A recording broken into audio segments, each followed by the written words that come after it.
मंत्री लक्ष्मी रजवाड़े और उनके विभागीय अधिकारियों ने घटिया खेल सामग्री आपूर्ति करने वालों को संरक्षण दिया। जिन फर्मों को विभाग ने ब्लैकलिस्टेड किया है, नियमतः उन पे FIR भी कराई जानी थी, उनकी सुरक्षा निधि की राशि को राजसात भी किया जाना था, पर ऐसा नहीं किया गया। गिने चुने कोई फर्म है जो हर साल सामग्री आपूर्ति कर, या यह कह सके कि उन्होंने महिला बाल विकास विभाग को अब अपना बकौती बना लिया है या पुश्तैनी समझ लिया है।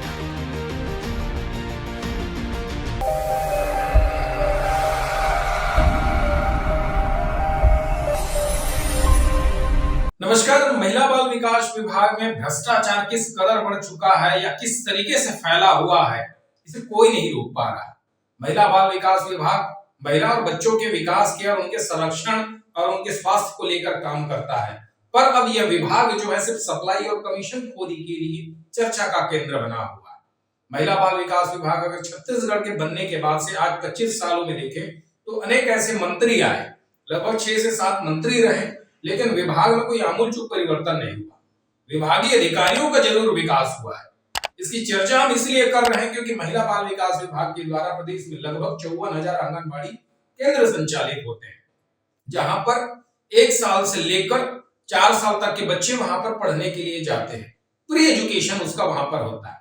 उन बच्चों को आंगनबाड़ी में खेलने के लिए खिलौने उपलब्ध कराए जाते हैं, जिससे बच्चे वहां पर कुछ घंटे रहते हैं, पढ़ाई करते हैं और पढ़ाई के माध्यम से वहां पर उनका समय बीतता है। उन बच्चों के समय बिताने के लिए वहां पर खिलौने विभाग के द्वारा प्रदाय किया जाता है और बर्तन प्रदाय किए जाते हैं, और उस खिलौनों की सामग्री आपूर्ति में बड़ा खेल हो जाता है।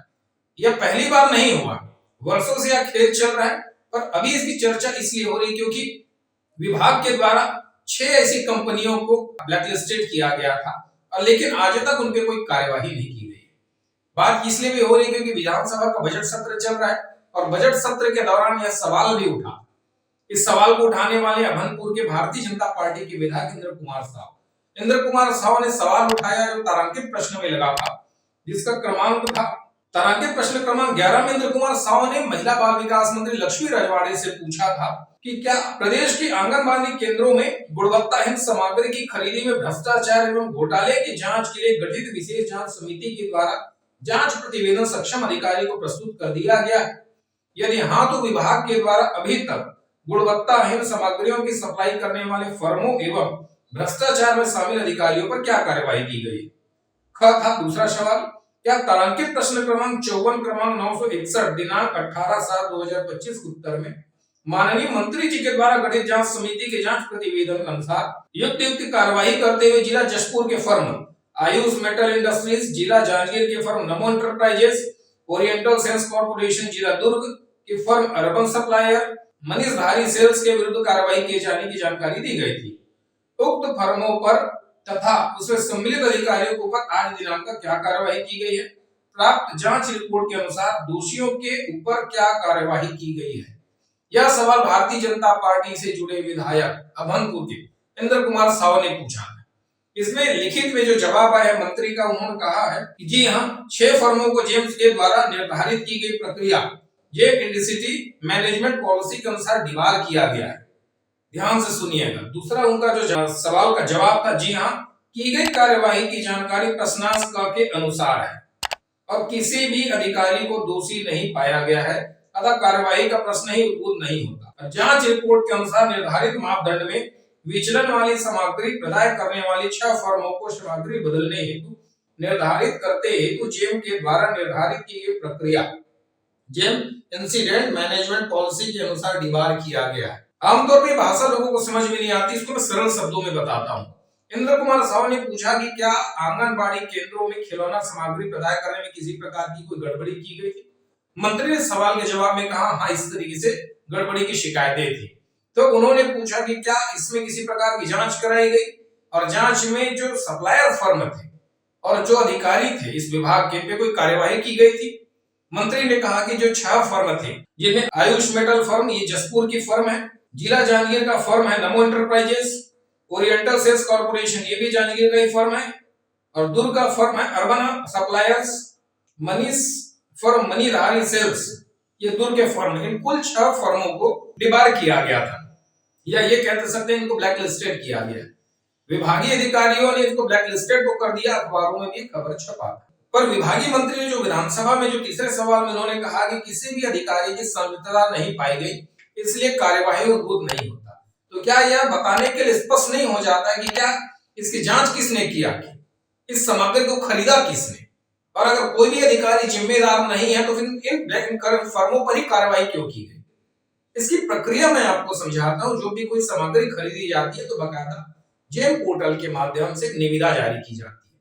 उसमें सारे जो भी आइटम खरीदी जाती है, उसकी गुणवत्ता, उसकी क्वालिटी, उसकी क्वांटिटी, कितने नग खरीदे जाने हैं, किस आकार का होगा, वो टॉक्सिक होगा, नॉन टॉक्सिक होगा, सारी चीजें उसमें डिटेल लिखी जाती है।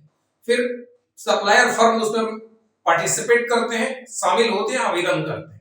फिर वहां पर जब टेंडर जिस कंपनी को L1 मिलता है वह सप्लाई करता है। जिस कंपनी का सप्लायर फर्म का रेट सबसे कम आता है सरकारी दरों में, उसको L1 कहा जाता है और वह सप्लाई करता है। विभागीय अधिकारी उनको कार्यादेश जारी करते हैं और कार्यादेश जारी करने के बाद वह सामग्री की आपूर्ति करता है। सबसे बड़ा खेल यहीं पर शुरू होता है कि ये सामग्री आपूर्ति होने के पर विभागीय अधिकारियों के द्वारा जो क्रय समिति बनाई जाती है वह जाकर बकायदा प्री इंस्पेक्शन करती है कि किसी भी रेंडमली आंगनबाड़ी केंद्रों में जाकर इसकी जांच करती है, और जांच करने के बाद अमानत पाए जाने पर बकायदा उसमें कार्यवाही की जाती है। पर इस पूरे घटनाक्रम में महिला बाल विकास विभाग के अधिकारियों पर कोई कार्यवाही नहीं की गई है। विभागीय अधिकारियों को महिला बाल विकास विभाग के भ्रष्ट मंत्री लक्ष्मी रजवाड़े ने बचाने का पूरा प्रयास किया है। जब 6 कंपनियां घटिया सामग्री प्रदान कर रही थी, जब ये बात प्रमाणित हो चुकी है, जेम पोर्टल में उनको डिबार किया गया, ब्लैक लिस्टेड किया गया, तो क्या उन अधिकारियों को जिम्मेदारी नहीं थी कि उन पे भी कार्यवाही की जाए, जिन्होंने इस सामग्री को क्रय किया, जो उस क्रय समिति में शामिल थे? उन अधिकारियों पर भी कार्यवाही होनी थी जो बकायदा रेंडमली जाकर सामग्री खरीदने के दौरान जो चेक करते थे, जिन्होंने गोदाम में, आंगनबाड़ी केंद्रों में जाकर जांच किया। अगर शिकायत नहीं होती तो कार्यवाही भी नहीं होती, ब्लैक लिस्ट भी नहीं किया जाता। यह पूरी जो खरीदी की जाती है करोड़ों रुपए की खरीदी होती है, और यह खरीदी एक बार नहीं हर साल खरीदी होती है, और गिने चुने कोई फर्म है जो यह हर साल सामग्री आपूर्ति करते हैं। या यह कह सके कि उन्होंने महिला बाल विकास विभाग को अब अपना बकौती बना लिया है या पुश्तैनी समझ लिया है। चुनिंदा कुछ फर्म है जहां को दूसरे फर्म काम नहीं कर सकते, जिन फर्मों को विभाग ने ब्लैकलिस्टेड किया है और उनसे सामग्री को बदली करवाया है। नियमतः उन पे FIR भी कराई जानी थी, उनकी सुरक्षा निधि की राशि को राजसात भी किया जाना था, पर ऐसा नहीं किया गया। भ्रष्ट मंत्री लक्ष्मी रजवाड़े और उनके विभागीय अधिकारियों ने खुले तौर पर भ्रष्ट सप्लायर को, जो छोटे छोटे बच्चों से जान से खिलवाड़ करने वाले नॉन टॉक्सिक घटिया खेल सामग्री आपूर्ति करने वालों को संरक्षण दिया, और आज दिनांक तक कोई कार्यवाही नहीं। यह वही मंत्री हैं जो हमेशा सुशासन के वादे करती है, सुशासन के दावे को बड़े बड़े चढ़कर बताती है, पर उन्होंने भ्रष्ट अधिकारियों पर कोई कार्यवाही नहीं की। यहाँ ये बताना जरूरी हो जाता है कि जो सप्लायर फर्म होते हैं वो एक ही कंपनी बनाकर काम नहीं करते, उनके पास 2-2, 3-3 अलग अलग फर्में होती हैं जो सिस्टर फर्म कहलाती है। और जब एक फर्म कोई ब्लैकलिस्ट हो जाता है, उसके सामने 3-4 अन्य फर्में रहती है, उनको कोई विशेष फर्क नहीं पड़ता। फर्क पड़ता है उन छोटे बच्चों के नौनिहालों के पास पहुंचने वाले घटिया गुणवत्ताहीन और जान हानिकारक उन खेल सामग्री की आपूर्ति को लेकर, जिसको लेकर महिला बाल विकास विभाग के अधिकारी, महिला बाल विकास विभाग की सचिव और महिला बाल विकास विभाग की मंत्री लक्ष्मी रजवाड़े बिल्कुल भी गंभीर नहीं है। अगर गंभीर वो होती तो अभी तक कार्यवाही कर चुकी होती, और जिन भी अधिकारियों ने ICPS सेक्शन के द्वारा जिन्होंने खरीदी किया था उन पर भी कार्यवाही कर चुकी होती। क्योंकि भ्रष्टाचार में, कमीशन खोरी में गले के आधे तक डूबी हुई लक्ष्मी रजवाड़े किसी भी कार्यवाही से बच रही है और सीधे तौर पे कमीशन खोरी में शामिल हो गई है। यह खबर आपको कैसी लगी हो कमेंट सेक्शन में आकर जरूर बताइएगा। नमस्कार।